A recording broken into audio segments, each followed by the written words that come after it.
குஜராத்தில் நடந்த காங்கிரஸ் நிகழ்ச்சியில் கலந்து கொண்ட அக்கட்சியின் மூத்த தலைவர் ப. சிதம்பரம் திடீரென மயங்கி விழுந்ததால் பரபரப்பு ஏற்பட்டது. காங்கிரஸ் கட்சியினர் அவரை தூக்கிக் கொண்டு ஓடிய நிலையில் ப. சிதம்பரம் உடல்நிலை தொடர்பாக அவரது மகன் கார்த்தி சிதம்பரம் தகவல் தெரிவித்துள்ளார். குஜராத் மாநிலம் அகமதாபாத்தில் இன்றும் நாளையும் காங்கிரஸ் தேசிய மாநாடு நடக்கிறது.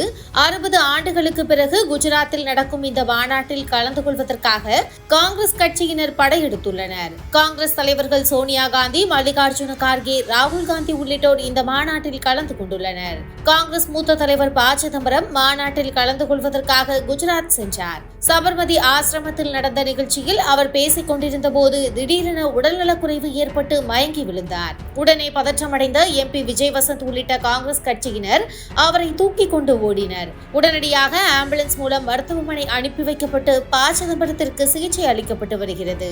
இந்த நிலையில் அவரது மகனும் MP-யுமான கார்த்தி சிதம்பரம் தனது தந்தையின் உடல்நிலை தொடர்பாக X தளத்தில் பதிவிட்டுள்ளார். அதில், எனது தந்தை நலமுடன் இருக்கிறார், மருத்துவர்கள் அவரை பரிசோதித்து வருகிறார்கள், அதிக வெயில் மற்றும் நீரிழப்பு காரணமாக அவருக்கு மயக்கம் ஏற்பட்டுள்ளது, மருத்துவமனையில் சிகிச்சை அளிக்கப்பட்டு கண்காணிப்பில் இருக்கிறார், அவரது உடல்நிலை தற்போது சீராக உள்ளது என தெரிவித்துள்ளார்.